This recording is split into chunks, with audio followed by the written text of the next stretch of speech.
Hi guys, আমি হাসি আপনার আবার একটা ভিডিও নিয়ে। এর আগের ভিডিওতে দেখলাম আমরা বিচ থেকে আয়া পড়ছি। আমরা খাওয়া দাওয়া সব কমপ্লিট হয়ে গেছে, সবাই রেস্ট করেও নিছি। এখন আমরা একটু রাইতে ঘোরার লেগে বাড়াইছি, যেহেতু পরের দিন ছিল 26শে ডিসেম্বর। এর লেগে চারদিকে একটু ঝকমকা। তো আমি, জিজু, মানি, আমার বর, আমরা সবাই মিলে বাড়াই গেছি। তো আমরা এই যে দুজন হাই হুই করতেছি, এর মধ্যে দেখি চারদিকে এত সুন্দর আলো দেখা কি করবো, মনে করছিলাম যে রায়গঞ্জেই মনে হয় আসি, এরম লাগতেছি। তো এই যে আমরা বিচের পাশ দিয়ে হাঁটতে যাইতেছি, সাইডে অনেক খাবার দোকান। দেখে খুব খাইতেও ইচ্ছা করছে, কিন্তু খাবো গাইস তার আগে একটু ঘুরাই নাকি। সমুদ্র আইসে, সমুদ্র দেখতে যাবো না তাই কোনোদিন হয়? তো এই যে দেখো ভিতরে এগুলো হচ্ছে দুহান।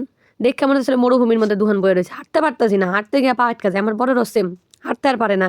তো এদিকে দুহান টুহান দেখে আমরা একটু সমুদ্রের ধারে গেলাম গা। আলাদাই একটা আওয়াজ, মন ছুঁয়ে গেল। কিছুক্ষণ অনেকক্ষণ দাঁড়াইছিলাম, মানে এত ভালো লাগতেছিন দেখতে, রাইতে বেলা আরও বেশি ভালো লাগতেছিন। সেই সমুদ্রের পাশ থেকে দেখাইতেছিলাম যে দোকানগুলা কিরম করে সাজাইছে, হোটেলগুলা। তো সেই তোমরা দুপুরবেলাতে উঠ দেখাইলাম, আবারও দেখো রাইতেবেলা উঠ। তো দেখা দেখি কমপ্লিট, চলো এবার যাওয়া যাক অন্যদিকে। তো এই করতে করতে আমরা বাড়াইলাম, বাড়ানোর সময় মার্কেটটা ঘুরতে ঘুরতে দেখি ফুচকার দোকান। আর আমি এর থেকেও ভালো ফুচকার দোকান খুঁজে বেড়াতেছিলাম, পুরীতেও ফুচকার দোকান খুঁজতেছি গাইস কও। শেষমেশ ভালো দোকান পাই নাই, তারপরে এটাতেই খাইলাম।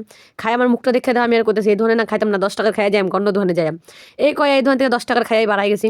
অতটা ভালো লাগে না আমার মুখটা, একটু দেখো। তো যাই হোক সবার একটা একটা করে দিলাম। এরপর আরেকটা দোকানে আইছি, এবার মানি আর আমি মিলে গল্প করতেছি। মানে এরকম কও খায়া কিরম, কইতাছে কয় কি মিমি এর আগের ধন থেকে এটা একটু ভালো আছে। এইগুলোকে ঠিক আছে চলো এই ধন থেকে কিছুক্ষণ খাই। খায়াটা আমরা শুধু খাইতে আছি, এই খাওয়ার ধন কমপ্লিট করে আবার আয়া পড়ছে আরেক দোকানে। এই দোকানে আয় আমার চয়ে পড়ছে আমি ললিপপ খাবো। তো বললাম ললিপপ খাইতে, তো যাই হোক আমি ললিপপ খাইতে নিয়েছি। মানি খাইতে শশা দিয়ে, আমি এই তুমি শশা খাও কেন, খাও। তো যাই হোক আমি খাইছি, এত টেস্টি লাগছে আমার কি কইয়াম তোমরা, মানে ভাষায় প্রকাশ করতে পারতো না, খুবই টেস্টি ছিল। তারপর আরেকটা নিয়ে নিলাম, চিকেন কাকলেটের মতো বলে কইলো আমরা। যাই হোক এটা যেটা কইসাম এটাই কইলাম। তো খাই আমার এটাও বেশ ভালোই লাগছে, কিন্তু এটা বেশি ভালো ছিল, তাই আমি কইতেছিলাম দেখো গাইজ এই দোকানে আবার বিরিয়ানিও পাওয়া যায়। তো দোকানটার নাম ছিল হচ্ছে হাওড়া কলকাতা ফাস্টফুড। যাই হোক দোকানটার জিনিসগুলো খুব টেস্টি টেস্টি খাইতে। তো যাই হোক তোমরাও যাই হোক খাইতে। তো আমরা খাওয়া দাওয়া কমপ্লিট, আমরা এখন যাইতেছি হোটেলের দিকে। তো গাইজ আমাকে হোটেলের সামনে আয়া পড়ছি, আর আমরা ছিলাম এই হোটেলে, সাগর সন্ধ্যা হোটেলে আমরা ছিলাম।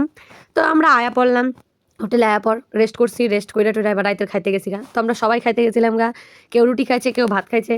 আমি ভাই ভাত খাই, আমি ভাল লাগে না আমার রুটি খাইতে। আমি ছোটো জিজু মা আমরা তিনজনে মিলে ভাত খাইয়ে নিয়েছিলাম, যেহেতু আমাকে খাইতে খুব ভালো লাগে ভাতটা, এর লাগেই।